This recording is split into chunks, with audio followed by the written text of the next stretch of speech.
Hello, ladies and gentlemen. This is a Wolf Motorsports broadcast of the World Motorsport Championship for 2018. What an exciting race we have in store for Milan, the ninth round, the start to the second half of the season. And what a first half of the season we've had. Despite some early Simon dominance, they have collapsed like it's 1945 and allowed Windsor to overtake them. And Windsor, despite only having one win, are leading ahead of both Steinman and Rossini. I'm joined by Johan. What do you think about the recent collapse, Johan? Hello, everybody. I am so excited to be here. Milan is an amazing track for fans and drivers alike, and I really think that since signing Harry Chapman last season, Windsor have been a team reformed, consistent, getting the results done exactly where they need them, and it's paid off recently. They're now in the championship lead. Not sure they'll be able to hold on to it here with Milan. It's much more of a power track, but you never know. They've been surprising us a lot this season, and I can't wait to see what's in store for the Italian Grand Prix today. Well, I'm sure we'll bring you more insights, but let's bring you the insight, the key insight, the grid. As we see on pole position, much to the Tifosi's dismay, Siri Lundqvist win or bust so far this season. Can she win again? And ahead of the main man, the key for Rossini for so many years now, Dieter Wexler, still carrying his injury, but he starts second, more than respectable. And on the second row of the grid, we have the Tifosi's wing woman here. It's Carla Espinoza. She is deputizing for Kyohisa Bashir, whose shoulder was dislocated after that horrific accident in Black Sea. And he will be out for at least another race. Sources are saying he is going to be ready to return probably by the Phoenix Grand Prix in the US. But Espinoza is doing the best she can to ensure that Rossini have two cars in the fight at each race. And joining her in fourth place is Camille Piaget, Panther, with their disastrous offseason inability to keep sharp, who's moved over to IndyCar. And they're forced to settle with their former reserve driver, Camille Piaget, who's done reasonably well in qualifying, but we know that the Panther this year is a qualifying car, so we'll see if Piaget can hold on to that position as the race progresses. And a mix of emotions on this third row. The ever frustrated Nina Holtz, just desperate to get wins and podiums, and was frustrated to lose out in Guildford and in Germany, especially that terrible DNF she suffered at home, ahead of Ribeiro, starting sixth, but starting first in the championship. A heroic last couple of races has boosted his stock to beyond what many expected of the Windsor car this season. Indeed, and we have on row four two more drivers who are one driver who I'd say is comfortable to be here, another one not so much. It's Wolfgang Schmidt. Van Dort have impressed many, including myself, for being very, very consistent, scoring points exactly where they need to, and they're challenging Panther to potentially be fourth in the championship with their consistency and just strong tire wear, strong everything.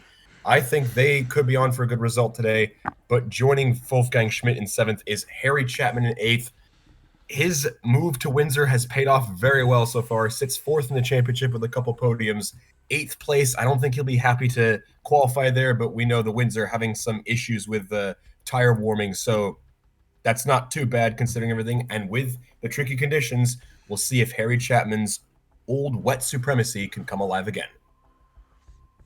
On the fifth row, a very bubbly rivalry we have here. The Peugeot ahead of the Van Dort, Criato ahead of Maria Gonzalez. Van Dort consistent in their scoring, although Maria Gonzalez so far has underperformed, sitting 16th.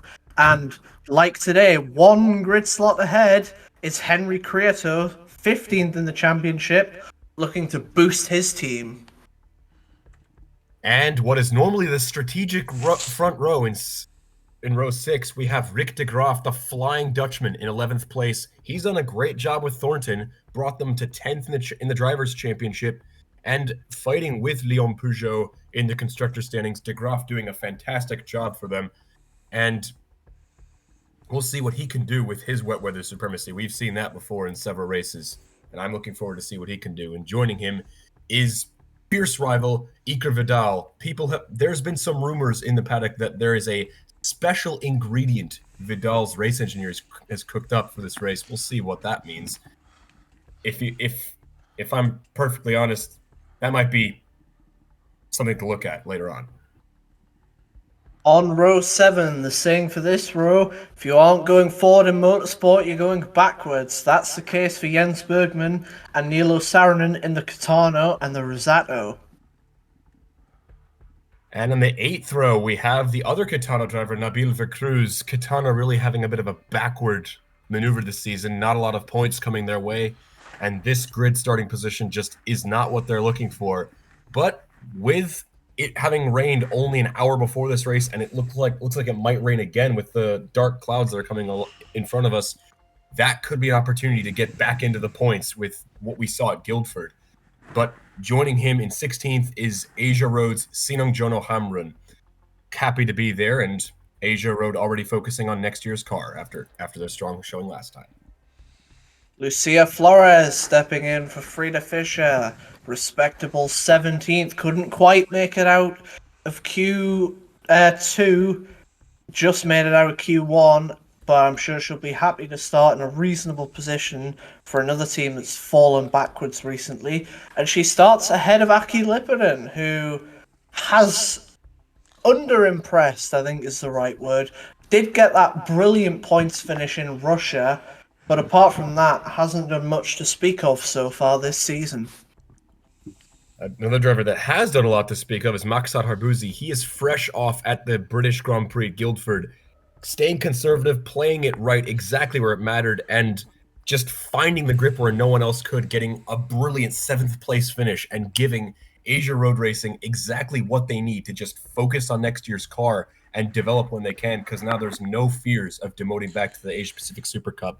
But joining him in 20th is Alejandro Moreno. The deep pockets continuing to fund their mission. Get into your kitchens, guys. It's row 11 and it's an all bar row.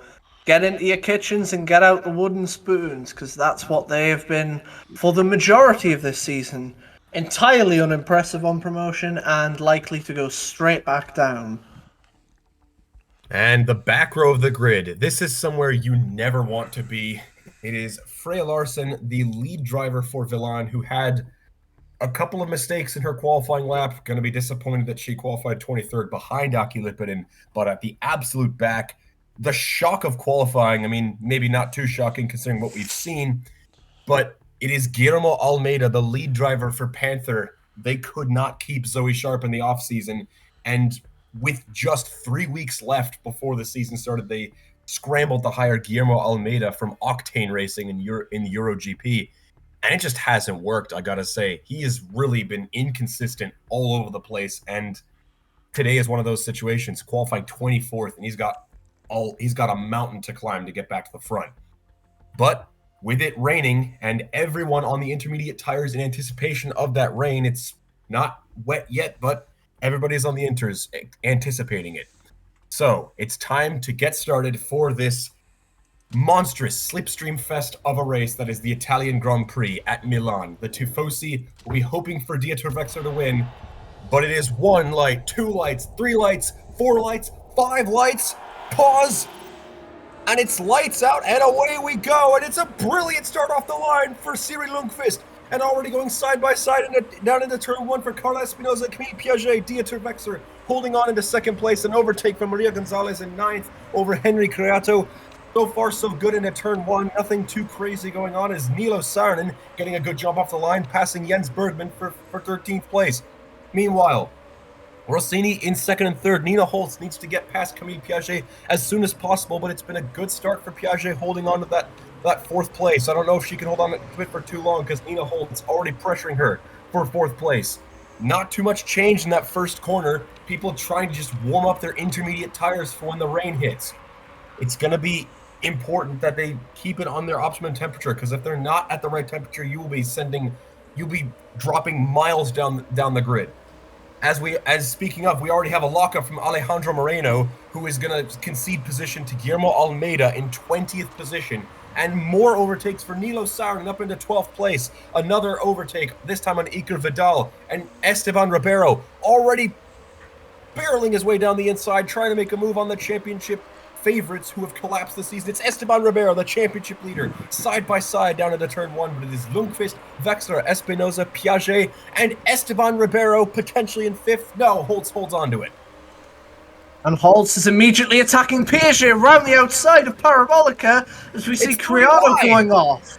Henry Criado off the track. Oh no, the Q3 performance is now all for naught.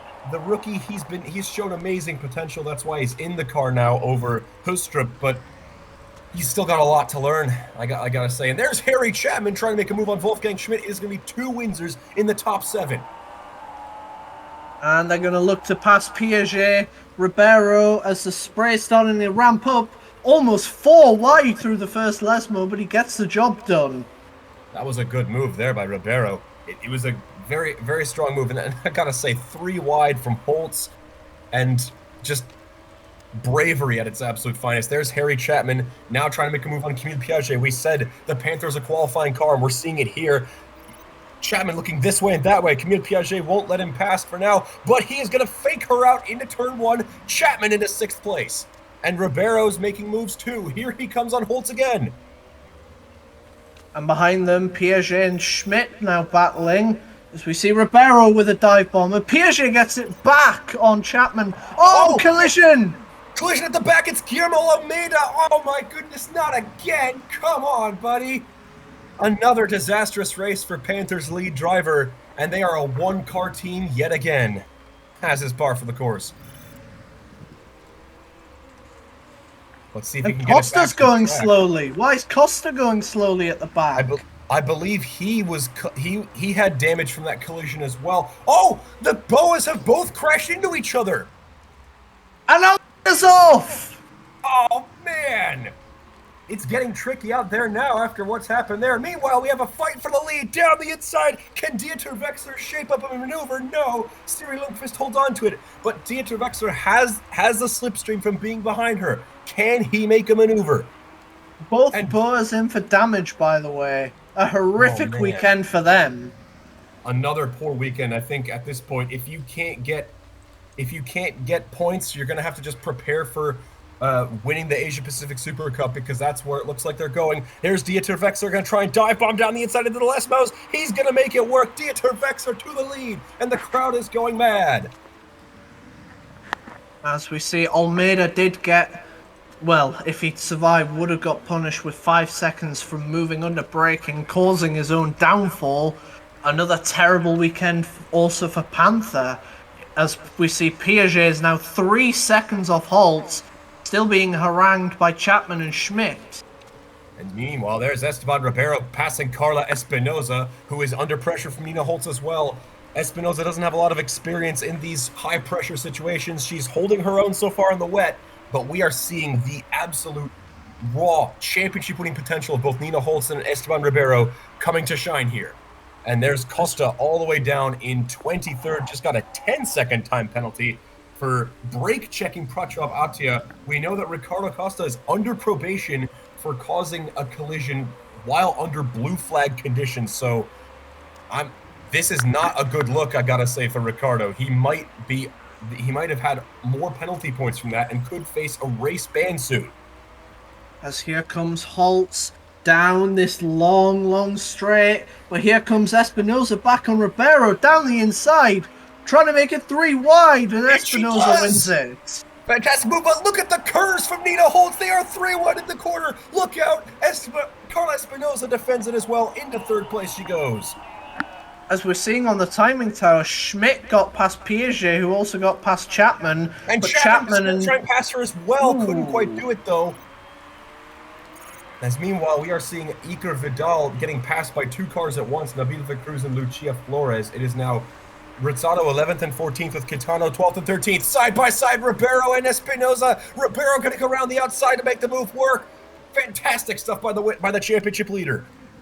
Espinosa with some dangerous racing, trying to put Ribeiro with the Tifosi at turn 1, it looked like. I gotta say, that is some commitment to the cause. I don't know if it's the right way to do it, but anything to get the job done, I guess. Meanwhile, Schmidt and Piaget still holding off Harry Chapman. Can Chapman set up a maneuver on Piaget? It could happen very soon. As we see towards the front, this constant slipstreaming battle continues with Espinosa making a move. Oh, and Holt's trying to make a move on Oh, Ribeiro as we see very Piaget close. passing Schmidt. Meanwhile, Vexler is right behind Lundqvist. We could be seeing more of a slipstream between the top two drivers. Well, the top two drivers in terms of pure pace for this championship. We know that Lundqvist has had a very inconsistent engine. It's blown up more times than we can count, which is why she no longer has the championship lead. But she's holding on to it so far, and there is a massive DRS train developing in 9th place. Rick de Graaf struggling a lot in these wet conditions. Here comes Maria Gonzalez as Wolfgang Schmidt passing Piaget again. Chapman through as well. Ribeiro back in the 3rd.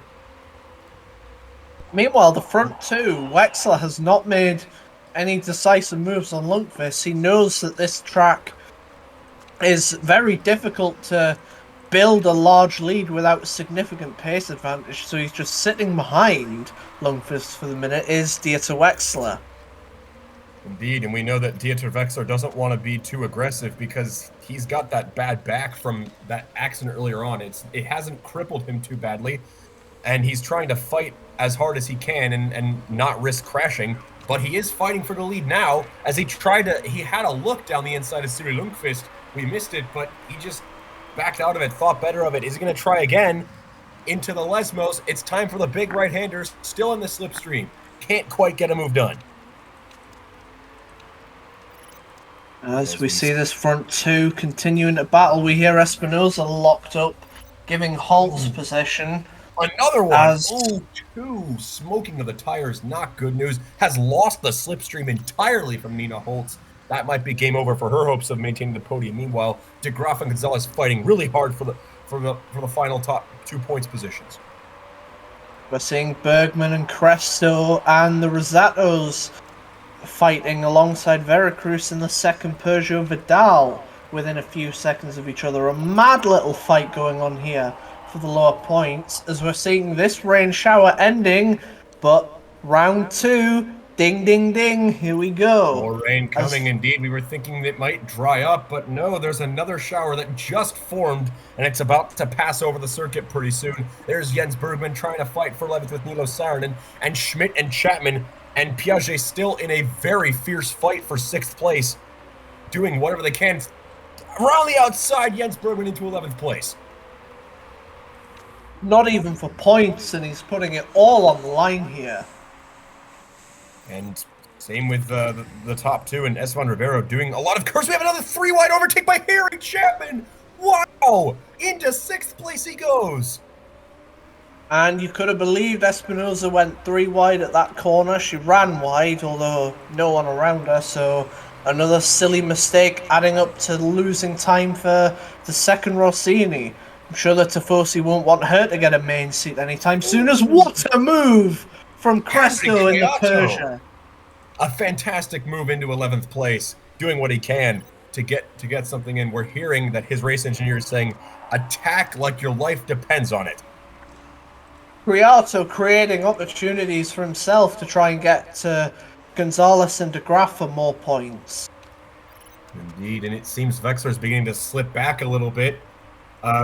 That's not the best news if you want to be a Tifosi driver. Here comes Nina Holtz trying to go around the outside of Ribeiro again. It's a Steinman 1-3 there, down the inside. Oh, you're going to go 3 wide again for 6th place? Surely not. Indeed we are. There's Piaget and Chapman going to get the better exit of it, but Piaget holds on.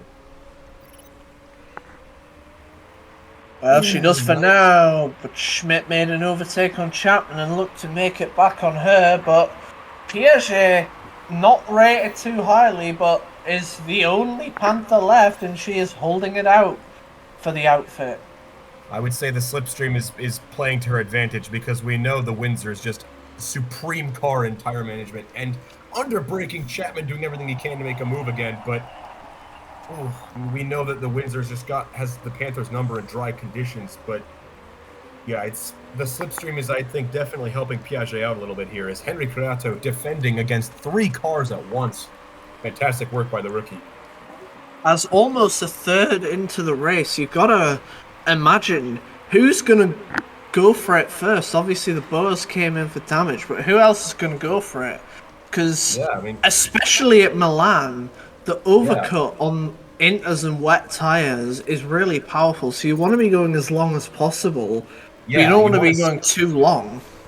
Yeah, you want to stay with the pack as well because the more advantageous thing here at Milan is to stay with somebody's slipstream because you're faster that way. And I think a lot of drivers know that. Vexler and Lundqvist still sticking together. Vexler did trail off a little bit from Lundqvist, perhaps aware that potentially Lundqvist will have another explosion happen and her race would be ruined again. And speaking of ruined races, that is a blown engine, smoke billowing out from the back of the car. It's Alejandro Moreno in 21st place, our first mechanical DNF of the day. But yeah, I mean, in terms of the strategy, you would think 84, 86% even in qualifying on full throttle that this track wears the tyres out, but it really doesn't actually do that much. It's all the corners that wear the tyres, so and there's not that many of them with this layout, so these No. tyres can go a lot longer than you might first think. Yeah, especially these inter tires. The lack of contact with the surface means they don't really degrade that much. But it's just a question of, is a fresh tire really worth it, or do you just want to stay out for track position? Because if somebody aquaplanes, then that's a safety car and your undercut is over. Ribeiro and Holt still trading positions left, right, and center for third place. But here is Dieter Vexer, who has a move shaped up on Siri Lundqvist. Can he make that work? Lundqvist used curves to defend, but Vexer is still holding on to it. Nice defense work by Siri Lundqvist. Vexer doing everything he can to stay with her, and the Tifosi roaring him every single time for it. As we see Schmidt goes off the track, and that is the end of his battle for 6th place for the time being. It's now Chapman versus Piaget. As we're hearing up and down with all the radios, a lot of complaints about tyre wear. They're starting to really feel the tyres, not something you want to be doing in wet conditions. As we're hearing a forecast that the rain itself may only last about 10 to 12 laps more. The problem is no one's going to be able to make that on these tyres. They've already went nearly 20 Yeah. laps, so everyone will probably have to come in. I would think so too, but the idea is you want to tiptoe these tires around as long as you can, and I think that is what we're seeing. We are seeing some people try to stick with the drivers, not really attack too hard, but because everybody's trying to tiptoe around the track with these tires, that eventually when you hit the pit lane, you could save legions of time by going straight to the dry tire. I mean, it's never over, but we're hearing more reports that there's more rain coming. Speaking of someone coming on that timing tower, it looks like Wexler is making a push for Lundqvist around the Lesmos. Ooh, there he goes. He's going to try and set up a maneuver this time. It looks like he said, I've had enough of being conservative. I'm going for it, and he's going to go for it. Curves around the outside. Vexler to the lead. And the Tifosi go wild, but they're going to be quieted very soon as Lundqvist makes it back through Parabolica. Can she? Here he comes again. Because Vexler's got to move on the outside again. Here, there he is, holding on to it. Lundqvist defends it again. Brilliant exit there, and she can ease it off through the Lesmos. She knows Wexler's going to be there either way. Has a good exit through that chicane. Half a second probably isn't enough to catch back up for another move. We see a couple of I'm seeing a couple of fan comments in the live chat. Forecast is an effing liar. That is an interesting one to see. As we are seeing our first natural pit stop of the entire race. It's Carla Espinosa for a new set of intermediate tires. That will cost her a lot of time, and she's going to be stuck in a massive traffic jam. That is disaster for Carla Espinosa. She's going to have to clear through them like a knife, and she's done it so far with a couple of them, but she's going to lose more time in this chicane. Ooh, that's not good news if you're Carla Espinosa. Managing to make it through both cars at the same time. The fresh tire is really very powerful these days. Is that a sign that it's ready to go, that we should consider pitting for the freshest tyres possible? Espinosa cutting away through that lower points sort of fresh bubble pack there, as we saw. Yeah, Henry Criato's just been called into the pits as well, and we see Ribeiro off the track! Oh! Ribeiro off the track and sacrifices third place. And we Criado! were just Criado is reporting an issue, and he's going to put it in the garage. He's oh come in, no. but I'm sure Peugeot, ever the friendly team for Wolf Motorsports, will tell us what the issue was, but Criado, he did come in, but not for a pit stop as we first thought. That's unfortunate. We thought it was for a pit stop, but and speaking of pit stops, that is the second place driver, Dieter Vexer. He was beginning to hang behind a little bit. No, he's going for the fresh tires now. And will he come out in front of these guys? He'll be with them, so he will have less holdup in the traffic. Meanwhile, Iker Vidal has been called into the pit lane as well. We are seeing multiple cars now in the pits. How long can you stretch these tires? Chapman and Saarinen in.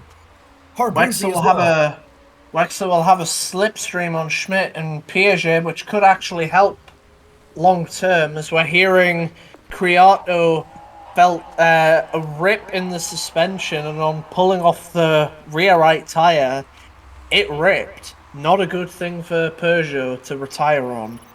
Ripped apart. I just took a look at that suspension on the replay. Yeah, that is completely dead. Just ripped apart, exploded. And meanwhile, here's another car in the pit lane. It's Esteban Ribeiro. We've now approached the halfway point of this race, and I'm starting to think, if this rain does go all the way to the end, do you think you should just play as long as possible, try and save a whole pit stop? Because some of these guys pit early and can't make it to the end of the race. But it's something to think about. Well, as the fans have pointed out, the forecast has not been entirely consistent today, so I wouldn't gamble on it. And there's Lundqvist coming in. I think Vexler's undercut has forced her hand. She's going to make a move. Will Vexler come out in front? And it's going to be Lundqvist behind Dieter Vexler. The Italian crowd is going crazy. Vexler in the lead. As we see Piaget come in, is going to come out. Is it behind Chapman? It is. A long way behind him. I gotta say, it seems about lap 24 was the ideal time, although they've pushed it in case the rain does last. However, again, it's unknowable at this point whether it'll last or not. I think if it does last, then the people who are playing it longer have played an absolute blinder here. There's Nina Holtz doing her absolute damnedest to keep it going, but she's been called into the pits by Steinman, and that's going to be the lead sacrifice to Dieter Vexler. But look at that. Lundqvist catching really fast right now, and there's Schmidt into the pit lane as well. Ribeiro in, and could Chapman be on for a top 5 pretty soon? No, he's going to be in 6th place. As the spotty weather continues, a fresh batch of rain as we see Gonzalez coming out behind Bergman and Flores. And but there's ahead of those Saarinen in three, 10th place. He's trying to fight for 9th with DeGraaf. As Lundqvist just set a fastest sector 2, so I'm sure she will try and chase down Wexler. Indeed, she is. See into Parabolica. They go down the inside, side by side through the corner. Vexler defends it, but Lundqvist isn't giving this up. And Holtz goes off the track. We're hearing, making another mistake. Oh, poor Nina. That's not what you want to see. And there, but one Steinman off the track, another Steinman on the lead. It's Siri Lundqvist to the lead. Is win or bust so far, and as it stands, it looks like it's going to be win number 6. Could be win number 6, but Dieter Vexler, despite his bad back, he is determined to be the first person to beat Lundqvist on track. Nobody has done that so far this season, and I'm sure he would love to do that, especially in front of the home crowd. But he is doing a great job of holding on to it so far. If he loses that DRS range, I fear it might be game over. Well, sticking with it as the timing tower glitches for Piaget, who runs wide through Parabolica, losing P7 to Schmidt. The Van Dort in a good points position so far. As usual, and with that three-way fight, Chapman, Schmidt, and Piaget, Chapman was the one who prevailed. Not surprised at all. He's done a fantastic job. And as we have a small look at the Constructors' Championship update, it looks like it will be Steinman taking the lead back by just 2 points. It is anybody's game at this point in the season. At the bottom end of the table, we see Saarinen, who has just lost out to DeGraaf, looking to double Rosato's points total and really put the final nail in the coffin. Well, I know it's only round 9, but it would probably be the final nail in the coffin, as that's not gonna help. Saarinen runs Commentators wide, and curse there. so does Gonzalez, though, behind, promoting Flores and Bergman to 11 and 12. Commentators curse Ginger there. Oh, and we have another crash in the tricky conditions. I am not surprised by that one at all. To be perfectly blunt, Ricardo Costa does not deserve to be in this championship. Same corner as well, as we see Veracruz running wide through the Lesmos. And speaking of running wide, Wexler almost pushed off wide, but still battling Lundqvist. Lundqvist fiercely defending. Indeed, and we have another driver who's defending for positions. It's the championship leader, Esteban Ribeiro. As things stand, he is set to lose the championship lead, but he could at least still stay on the podium. But Carla Espinoza is just hanging on to him like a shadow, like that annoying person that just won't leave you alone. That is what's going on. As Espinoza trying to shake up a maneuver, can she do it? Going down the inside, Ribeiro defends it. Speaking of shaking up and maneuver, those Rosatos are looking tasty in 10th and 11th. Bergman and Flores fighting hard with Gonzalez close behind, as they're sticking with each other the whole way through Parabolica there. Risky move in the dry, let alone on the intermediates, as Flores wins out this time. He pushed me off, they said. As we have somebody in the pit lane, that is Prachuap Atia. I presume that's from the collision earlier on in the race, so no surprises really there. He managed to make those tires last 24 laps. A very strong run from them. As we see Schmidt trying to close up to Chapman, and we have a double overtake being prepared for 11th place. It's Maria Gonzalez. As she gets it, and Bergman can't get Flores. Gonzalez in that Van Dort looking to maybe go ahead and overhaul the second Rosato, although slipstream in the wet, it's going to be difficult. Indeed it is, and we're seeing, and for that reason, we're seeing less people in the slipstream, really. And speaking of, that is Dieter Wexler falling out of the slipstream range of Siri Lundqvist. That is not good news. If you are Dieter Wexler, he wants to win this race and give Rossini an emphatic victory and get a second title with them. But falling out of the DRS range, that is not good. Lundqvist might be able to pull away for good now. And I think there's only really 2 battles right now. It's for third between Ribeiro and Espinoza.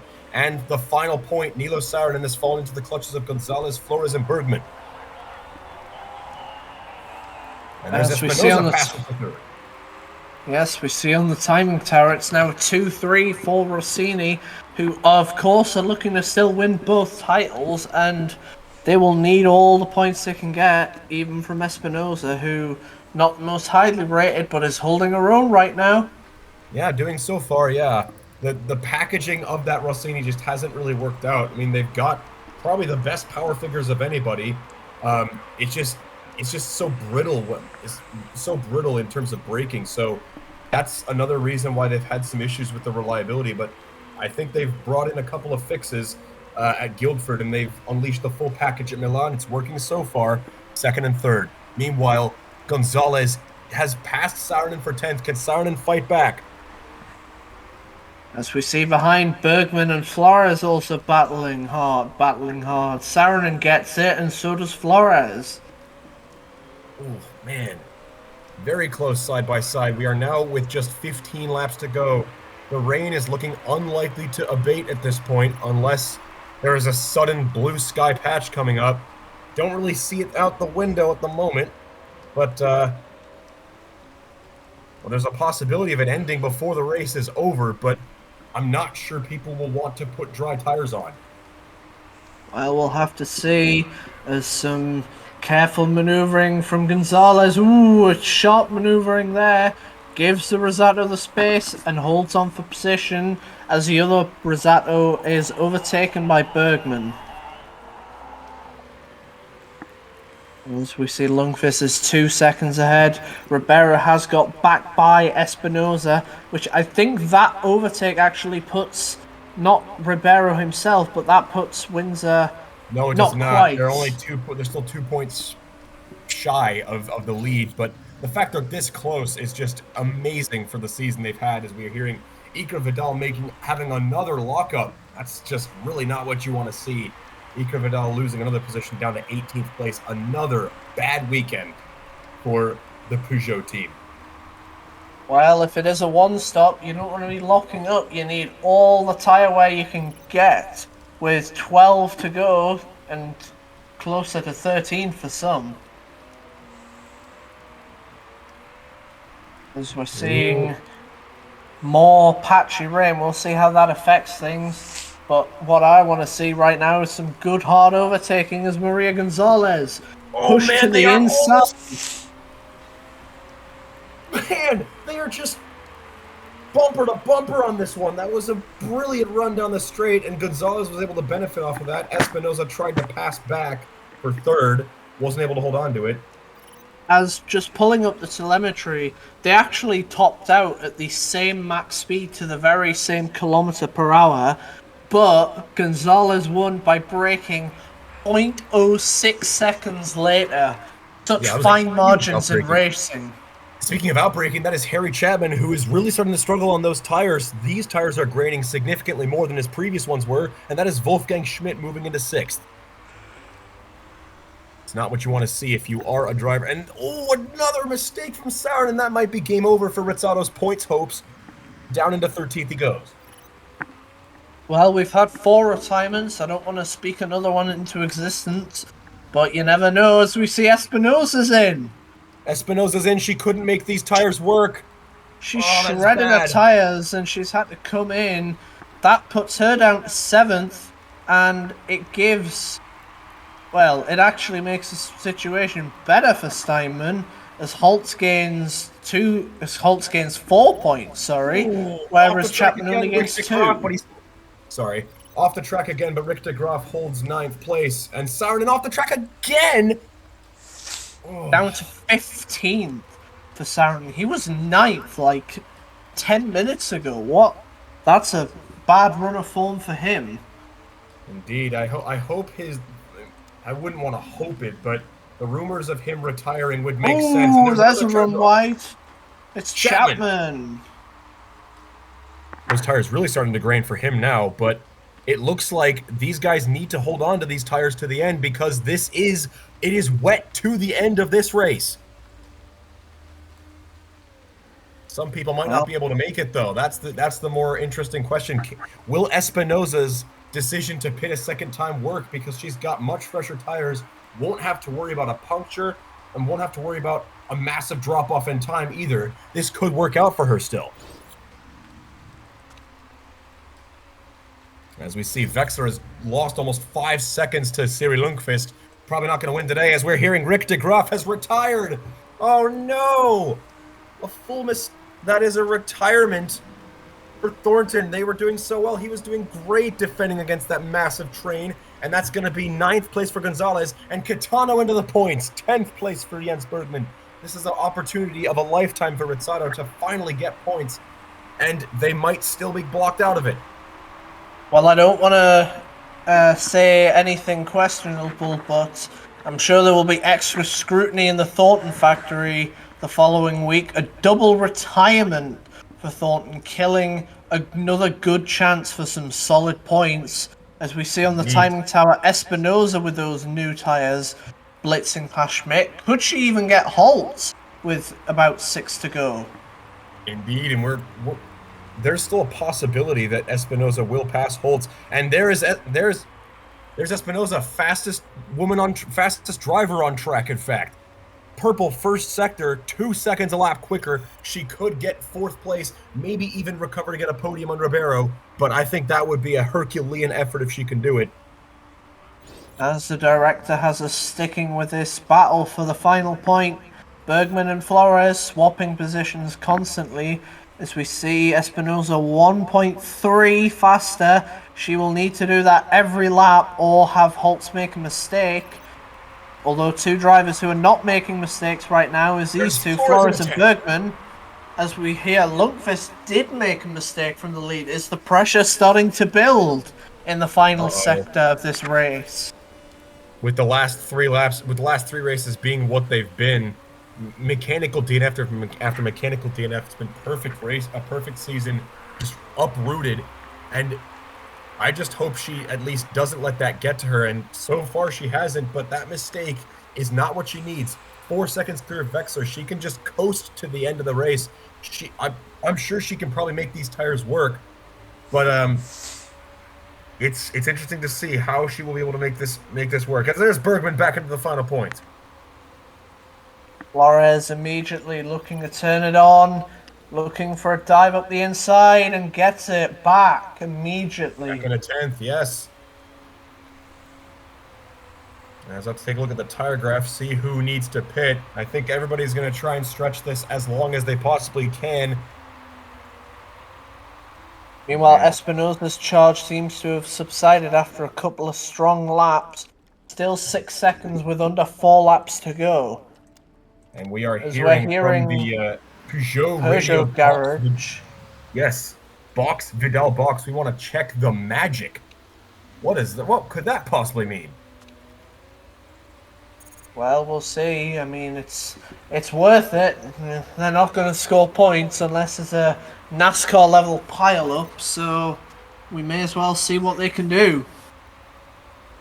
We'll see what that might mean. As we are seeing a different, we have a look on the onboard. There's a different color on the dashboard of the steering wheel for Iker Vidal. As we're hearing from 17th place, another mechanical problem for Freya Larsen. A difficult day for Milan, made even more difficult after that mistake there. Well, I'm unconvinced that could just be Freya Larsen deciding she's had enough. Equally, like Vidal hasn't had a brilliant race. Maybe he's just retiring the car early for the sake of it. Doesn't want to crash and break a shoulder. Two drivers who absolutely do not want to retire early because there's still everything to fight for. It's Lucia Flores and Jens Bergman. Remember, Flores denied the race seat because Frida Fischer offered more money. Flores, this is personal for her. She wants to give Rosado the points that have been eluding them all season. Can she do it? Or will Jens Bergman bring them back? It's close ever so slightly. Looks like we're going to stick to this battle. Nobody else is really close on track at the moment. Can Bergman use the slipstream to go around the outside? He's going to try it. They are straight 2x2 on the straight. Bergman back in the 10th. And Flores looking to make a move back as we go onto the final lap here. Siri Lundqvist, despite her engine issues that have plagued her presumably every race now, it looks like it will happen for her this time. Perfect all season. The disasters of the last few races at Munich, Cape Town, and Guildford, they are not going to get to her this time, but she is going to win this time for the 6th time in a row. Dieter Wexler just couldn't hold on, not enough endurance. But as round the Curva Grande she comes. Down the straight, the Tifosi aren't cheering, because Siri Lundqvist, back on her perch, wins the race. Wexler 4.5 seconds behind. Ribeiro, who's still fighting for the title, obviously, you would hope, if you're a Windsor fan, comes 3rd. And 4th and 5th is Holtz and Espinosa. Respectable, although probably frustrating finishes for both of those drivers, having their own issues. Schmidt 6th, Chapman 7th, and Piaget 8th, Gonzalez 9th. But we stick with this battle. Position. And here we go. Jens Bergman's got the curls already. This is bad news. Can Flores get something done? And he might have burned it a little too early. Can Flores make a move? It's too far back. She's got the curves. Can she get a move done? It's going to be a photo finish down to the line, but Bergman's going to hold on. 1.5 car lengths as Flores runs out of fuel immediately after passing the line. She gave it everything, but no cigar there. No points for Rosado. And no victory for Windsor. They will lose the Constructors' Championship again. Siri Lundqvist back on top after a miserable run of 3 consecutive mechanical DNFs. That all ends today. Well done, Siri Lundqvist.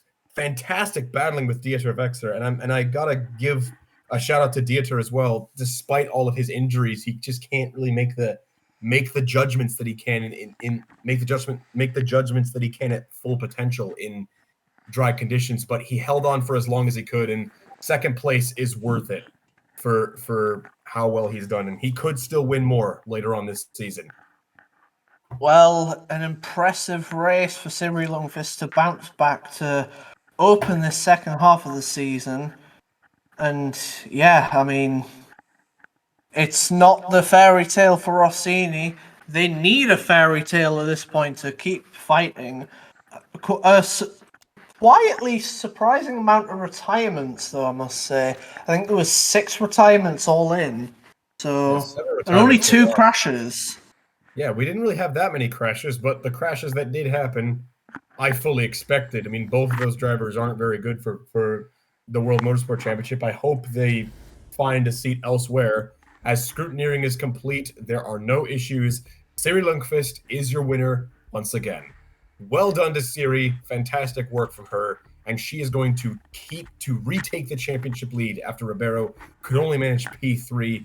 And I'm going to have to say, Harry Chapman, his teammate, a little bit disappointed that he only could manage 7th with that mistake that cost him potentially 6th. But it's still good. Windsor will be able to bring home some points, which is more than can be said of many, including the Thornton team. There'll be some questions asked there. Well, I think there'll be plenty of questions asked up and down the grid for every single team involved. After that rare full Inters race, we don't have them very often, but Italy delivered the goods. I prefer pizza, but some of you might prefer this race. Yeah, no, this race definitely did a lot better than I was expecting it to do. I was worried we'd have multiple safety cars and crashes, but these guys kept it clean and they were fierce, aggressive. They know the rating draw that this race is. Over 20 million people watch this concurrently, most viewed race of the year, except for the season finale, of course. But this is where all the eyeballs are watching. If you want to convince people that you did belong here, this is the race to do it. And a lot of these people did it. This was a fantastic race. So much racing, so much battling, and I loved every minute of it. I must say, I enjoyed every minute of it too. I can't remember exactly where we are going to next for round 10. As I'm It's being the told, Ardennes it's Grand Prix. Ardennes. That's going to be a tasty one. Will it be as Yes. tasty as my pizza that I'm having later? Let's see next time. This has been a Wolf Motorsports broadcast. I've been Ginger. I've been Johan. Thanks for watching.